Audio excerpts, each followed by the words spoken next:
Ayan, wala pa tayong store. So, ito yung i-renovate ko dito sa bahay. May maliit na space kasi dito. Ayan. So, yan ang gagawin kong pansamantala na showroom. Pansamantalang showroom natin dito sa Pangasinan. Papaayos lang natin to.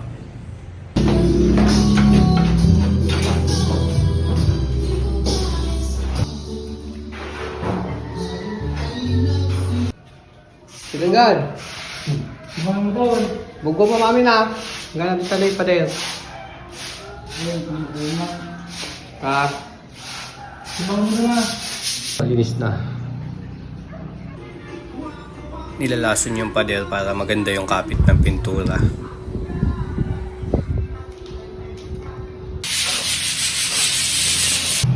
Balo tayo ka.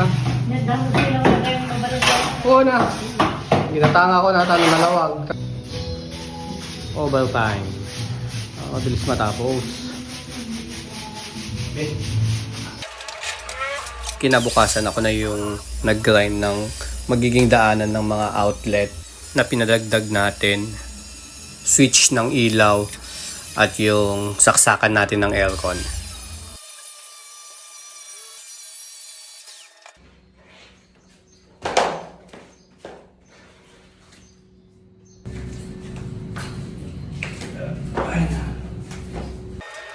After natin mag-grind, sininsil ko naman yan para kasya yung flexible hose na ilalagay nung mag-install ng linya ng kuryente natin dyan.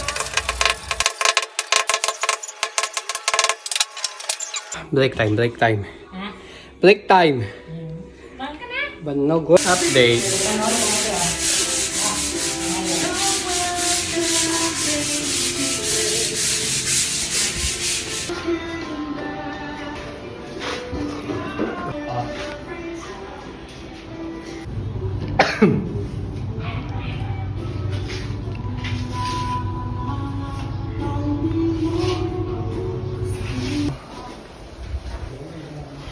Malapit na matapos magmasilya.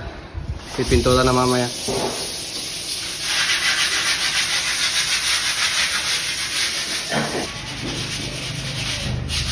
Sabi! Oh.